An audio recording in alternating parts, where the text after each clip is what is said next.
Hello dear students, আজ আমরা আলোচনা করব একটা গুরুত্বপূর্ণ বিষয়। এক্ষেত্রে WB, JEE, ANM, GNM entrance exam 2024 সংক্রান্ত বিষয়ে আজকে আলোচনা করা হবে। আলোচনাটা খুবই গুরুত্বপূর্ণ হতে চলেছে। ভিডিওটা একদম শেষ পর্যন্ত দেখবে। চ্যানেলটা সাবস্ক্রাইব করো, পাশে থাকা বেল আইকন প্রেস করো এবং বন্ধুদের উদ্দেশ্যে ভিডিওটা প্রচুর পরিমাণ কিন্তু শেয়ার করবে।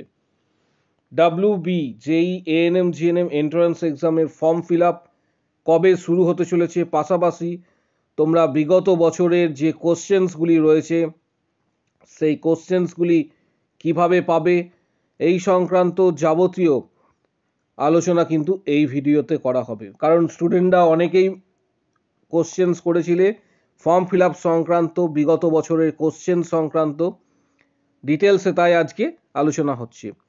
এবং আরেকটা বিষয় তোমাদের বলে রাখি, ভিডিওটা অবশ্যই লাইক দেবে, প্রত্যেকে ভিডিওটা প্রচুর শেয়ার করবে, চ্যানেলটা অবশ্যই সাবস্ক্রাইব রাখবে, কারণ আগামী দিনে যখন ANM, GNM form fill up থেকে শুরু করে পরবর্তী ক্ষেত্রে পরীক্ষা রেজাল্ট প্রকাশিত হবে, প্রত্যেকটা আপডেট কিন্তু এই চ্যানেলে পেয়ে যাবে। তার জন্য এখনই সাবস্ক্রাইব করো এবং বন্ধুদেরকে প্রচুর পরিমাণে এটা কিন্তু শেয়ার করবে। তোমাদের টেন্টেটিভ ডেট কিন্তু দেওয়া হয়েছে, এক্ষেত্রে 14/7/2024 কিন্তু দেওয়া হয়েছে এএনএম, জিএনএম এন্ট্রান্স এক্সামে। আজকে আলোচনা যেটা করব যে ফর্ম ফিল আপ কবে শুরু হতে চলেছে। অনেকেরই এটা কোশ্চেন্স, অনেকেই জানতে চেয়েছো। প্রথমেই বলে রাখি যে তোমাদের ফর্ম ফিল আপের ডেট বলার আগে একটা বিষয়, সেটা হচ্ছে বিগত বছরের কোশ্চেন্সগুলি অনেকেই জানতে চাইছো। ওল্ড কোশ্চেন, এখানে ওয়েবসাইটে আসার পর ওল্ড কোশ্চেন্স পেপার এখানে ক্লিক করবে। ক্লিক করার পর এখানে তোমাকে সিলেক্ট করতে হবে কোন এক্সামে তুমি কোশ্চেনটা চাইছো বিগত বছরে। যেমন এএনএম, জিএনএম সিলেক্ট করা হলো, তারপর দেখতে পাচ্ছ ওল্ড, এক্ষেত্রে ANM, GNM old questions paper 2023-এর রয়েছে, 2022-এর রয়েছে। এখানে তোমাকে ডাউনলোড করতে হবে, এখানে পিডিএফটা ডাউনলোড করে নিতে হবে। এটা 2023, 2022, তারপরে নিচের দিকে 2022-এর সেশন 2 এর রয়েছে। এইভাবে কোশ্চেন্সগুলো কিন্তু রয়েছে। 2021 থেকে যেহেতু এই পরীক্ষাটা শুরু হয়েছিল, তাই 21, 22 এবং 23-এর কোশ্চেন্স তোমরা কিন্তু এখানে পেয়ে যাবে। এবার বিষয়টা হচ্ছে যে তোমাদের ফর্ম ফিল আপ কবে শুরু হতে চলেছে। যেহেতু এখন এইচএস এক্সাম এই মুহূর্তে কিন্তু চলছে, এইচএস এক্সাম যেহেতু এই মুহূর্তে রানিং অবস্থায় রয়েছে, তাই যেটা মনে করা হচ্ছে যে এইচএস এক্সাম হয়ে যাবার পর কিন্তু তোমাদের ফর্ম ফিল আপ কিন্তু শুরু হবে। সেক্ষেত্রে ফেব্রুয়ারির একদম শেষ থেকে যদি শুরু করা যেতে পারে, তাহলে ফেব্রুয়ারির শেষ ধরে রাখতে পারো, লাস্ট এক্ষেত্রে মার্চের প্রথম সপ্তাহে কিন্তু শুরু হবার একটা সম্ভাবনা কিন্তু দেখা যাচ্ছে, কারণ এক্সাম কমপ্লিট হয়ে যাবে মার্চের ফার্স্ট উইকে কিন্তু তোমাদের ফর্ম ফিল আপ শুরু হয়ে যাওয়ার একটা সম্ভাবনা কিন্তু এক্ষেত্রে লক্ষ্য করা যাচ্ছে। অর্থাৎ মার্চের ফার্স্ট উইকে কিন্তু তোমাদের এক্সাম শুরু হওয়ার একটা প্রবণতা দেখা যাচ্ছে, অর্থাৎ যে ফর্ম ফিল আপ যেটা রয়েছে, এবং তার আগে এইচএস কমপ্লিট হয়ে যাচ্ছে। এবার আসন সংখ্যা অনেকে জানতে চেয়েছো, অনেকেরই কোশ্চেন্স বা এক্ষেত্রে মেসেজ করেছো যে আসন সংখ্যা কত হতে পারে। যেমন জেন পাসে কিন্তু আসন সংখ্যা বৃদ্ধিপ্রাপ্ত হয়েছে, এটা প্রত্যেকেই জানো জেন পাসের ক্ষেত্রে। কারণ জেন পাসে এক্ষেত্রে কিন্তু তোমাদের আগেও বলেছিলাম, জেন পাসে সিট সংখ্যা কিন্তু বৃদ্ধিপ্রাপ্ত হয়েছে অনেকটাই। এবার তোমাদের ক্ষেত্রে আসন সংখ্যা কত হতে পারে, অর্থাৎ এটা গুরুত্বপূর্ণ একটা বিষয়, কারণ অনেকেই জানতে চেয়েছো যে সিট ম্যাট্রিক্স কি গতবারে যা ছিল তাই থাকবে, না এক্ষেত্রে ইনক্রিজ করবে। এটা গুরুত্বপূর্ণ। বিশেষত তোমাদের এক্ষেত্রে বলবো একটা বিষয়, সেটা হচ্ছে যে তোমরা মূলত এক্সামটা দিচ্ছ এনটিএস এর জন্য। এনটিএস বলতে এক্ষেত্রে এনটিএস বলতে নার্সিং ট্রেনিং স্কুল, যেটা হচ্ছে মূলত গভর্নমেন্ট, সরকারি এখানে নার্সিং করানো হয়। অর্থাৎ এক্ষেত্রে এএনএম এবং জিএনএম যৌথভাবে যদি তোমরা এক্ষেত্রে বিষয়টা দেখো বিগত বছরগুলিতে, সেক্ষেত্রে তোমরা দেখতে পাবে যে জিএনএম এর জন্য বোথ মেল এবং ফিমেল প্রায় 40টার কাছাকাছি কিন্তু এনটিএস ছিল। 40টার কাছাকাছি, কম বেশি হতে পারে। এবং এটা জিএনএম এর ক্ষেত্রে বললাম মেল প্লাস ফিমেল, আর এএনএম এর ক্ষেত্রে মূলত এক্ষেত্রে 8 থেকে 9টা, প্রথমে কিন্তু 13টা ছিল, পরবর্তী ক্ষেত্রে কমে যায়, 8 থেকে 9টা কিন্তু এনটিএস রয়েছে। অর্থাৎ আসন সংখ্যা যদি এক্ষেত্রে গতবারের বা তার আগের বছরের সাথে পর্যালোচনা করো, তাহলে তোমরা দেখতে পাবে যে মেল ক্যান্ডিডেটদের ক্ষেত্রে, অর্থাৎ যারা মেল ক্যান্ডিডেট জিএনএম যারা দেবে, তাদের ক্ষেত্রে কিন্তু অল টোটাল সিট বা আসন সংখ্যা রয়েছে 105টা। এটা জিএনএম এর ক্ষেত্রে, কিন্তু জিএনএম মেল এর ক্ষেত্রে কিন্তু এই আসন সংখ্যা রয়েছে। ফিমেলদের ক্ষেত্রে জিএনএম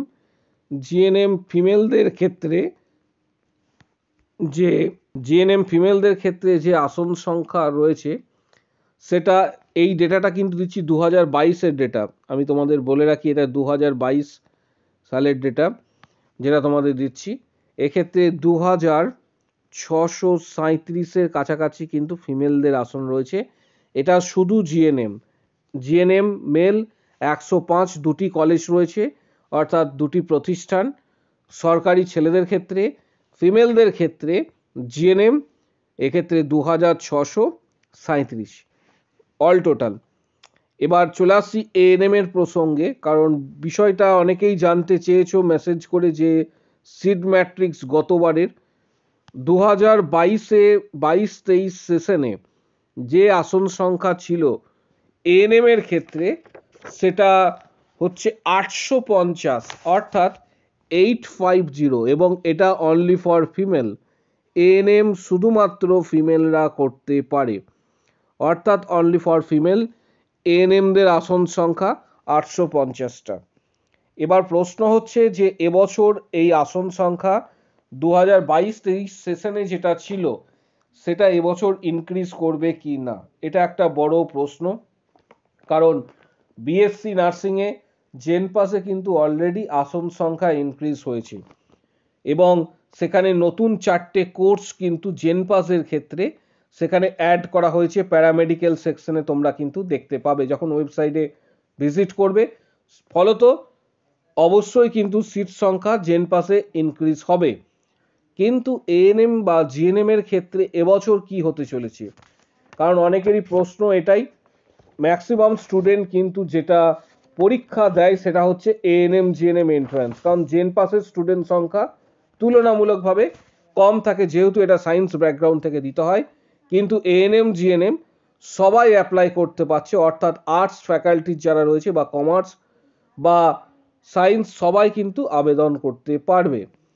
তাই এখানে কিন্তু পরীক্ষার্থীর সংখ্যাও অনেকটা বেশি। সম্ভবত যেটা মনে করা হচ্ছে 2023-24 সেশনে তোমাদের এবছর আসন সংখ্যা কিছুটা হলেও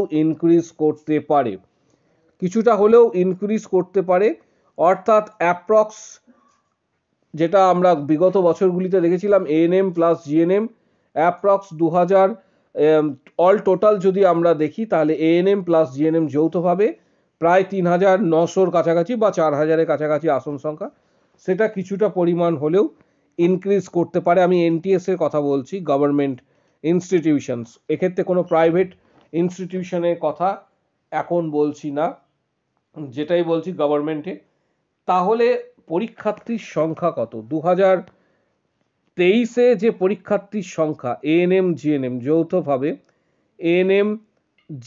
যৌথভাবে যে পরীক্ষার্থীর সংখ্যা ছিল 2023-এ, এই সংখ্যাটা ছিল কিন্তু অনেকটাই। ফর্ম ফিল আপ যখন স্টুডেন্টরা করেছিল, এই সংখ্যাটা কিন্তু গিয়ে দাঁড়িয়েছিল প্রায় 2 লক্ষেরও কাছাকাছি, অর্থাৎ 2 লক্ষের কাছাকাছি স্টুডেন্ট কিন্তু এই পরীক্ষাটা ফর্ম ফিল আপ করেছিল। এবছরও প্রায় সেম 24-এ কিন্তু 2 লক্ষের কাছাকাছি পরীক্ষার্থী পরীক্ষা দেবে, যেখানে দেখা যাচ্ছে আসন সংখ্যা মাত্র এনটিএস এর সংখ্যা এবং এনটিএস এর আসন সংখ্যা প্রায় 4000 রয়েছে। তাহলে এই বিপুল পরিমাণ স্টুডেন্ট যারা পরীক্ষা দেবে তাদের মধ্যে থেকে তোমাদের র্যাঙ্ক করতে হবে এএনএম জিএনএম এন্ট্রান্স এক্সাম। সেই র্যাঙ্ক করে তারপর তোমার জিএমআর যা আসবে, জেনারেল মেরিট র্যাঙ্ক, তার সাথে কাস্ট র্যাঙ্ক, ক্যাটাগরি র্যাঙ্ক যেটা রয়েছে, সেইগুলি মিলিতভাবে তোমার একটা র্যাঙ্ক তৈরি করবে এবং তারপরে সেইভাবে কিন্তু কাউন্সেলিং হবে এবং তুমি এক্ষেত্রে এনটিএস পাবে। অর্থাৎ প্রিপারেশনস কিন্তু আবশ্যক। প্রিপারেশন কতটা কিভাবে নিলে তুমি একটা ভালো সেফ স্কোর পাবে, এবং এক্ষেত্রে তোমরা 2024-এ যারা পাখির চোখ করে রেখেছো এএনএম জিএনএম এন্ট্রান্স এক্সাম, কিভাবে তোমরা এক্ষেত্রে বেস্ট পারফরমেন্স দিতে পারবে এই সংক্রান্ত বিষয়ে তোমাদের বলবো যে তোমাদের টার্গেট কিন্তু হওয়া উচিত এখন থেকেই, যারা ইউআর ক্যাটাগরি রয়েছে, ইউআর ক্যাটাগরির যারা স্টুডেন্ট রয়েছে অর্থাৎ আনরিজার্ভ ক্যাটাগরির যারা স্টুডেন্ট, তাদের ক্ষেত্রে টার্গেট অবশ্যই কিন্তু হওয়া উচিত এখন থেকে যতটা পারবে ওপরে স্কোর করার চেষ্টা করবে। অর্থাৎ তোমাদের প্রত্যেকের ক্ষেত্রেই বলবো ইউআর ক্যাটাগরির যারা রয়েছে তারা চেষ্টা করবে 70+, এর থেকে কম নাম্বারেও কিন্তু এনটিএস পাওয়া সম্ভব, কিন্তু 70+ স্কোর করার চেষ্টা করো। পশ্চিমবঙ্গের সেরা এনটিএসগুলি কিন্তু তোমরা এক্ষেত্রে পাওয়ার সম্ভাবনা থাকবে। ওবিসি আমি এই মুহূর্তে তোমাদের কাট অফটা কিন্তু বলছি না, একটা টার্গেট তোমাদের বলে রাখছি, এটা অ্যাচিভ করার চেষ্টা করবে। ওবিসি এ ক্যাটাগরির যারা স্টুডেন্ট রয়েছে তারা চেষ্টা করবে 58 to 60 কাছাকাছি মার্কস তোলার, তাহলে ভালো এনটিএসগুলো কিন্তু পাওয়ার চান্স থাকবে। ওবিসি বি ক্যাটাগরির যারা স্টুডেন্ট রয়েছে তাদের ক্ষেত্রে স্কোর যেটা রয়েছে বা মার্কস যেটা থাকবে একটু ইনক্রিজ হবে 60 থেকে 65-র মধ্যে।